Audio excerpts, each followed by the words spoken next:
State of the United States. Blake Hounshell of Foreign Policy Magazine joins me now on the phone from Doha.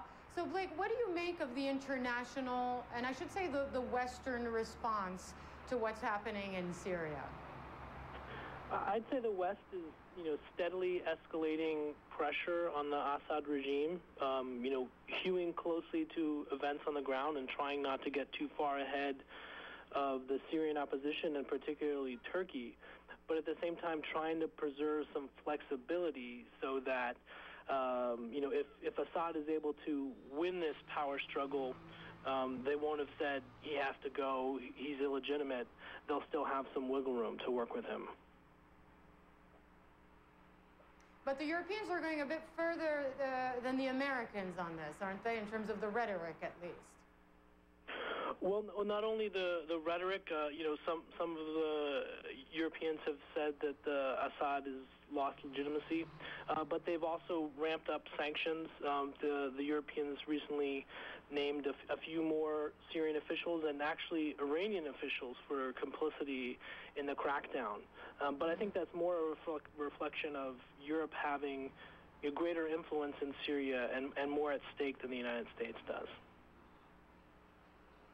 In fact, the foreign minister, Walid Al-Muallim, said he imagined a world essentially sans Europe at this stage. You described what's happening inside of Syria as a power struggle.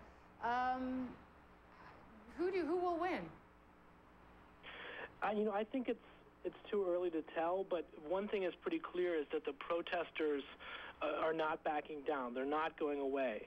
After Assad's speech this week, the Syrian regime staged these massive demonstrations in top Syrian cities, and that was a show of strength. But the opposition showed today that people are still willing to come out and risk their lives, and they're not happy with the very vague and limited promises that Assad made this week. And finally, how does Syria fit in to the rest of the region? I mean, what I mean by that is, how does what happens in Syria affect the rest of the region? Well, Syria is kind of the crossroads of the Middle East. It's very ethnically diverse, and there are a lot of outside interests that have a stake in Syria's future.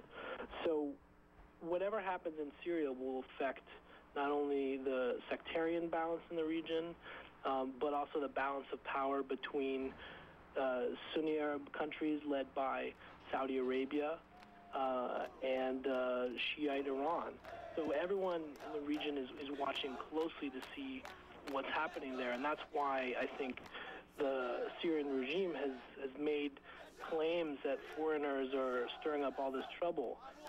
There's a grain of truth in that, but this is really about the Syrian people versus their government. Blake Hounshell, always appreciate your perspective and full disclosure. You're one of my favorites on Twitter as well. Thanks for joining us to talk about Syria as we broadcast the show live here from Damascus for the first time since the beginning of these uprisings in the country.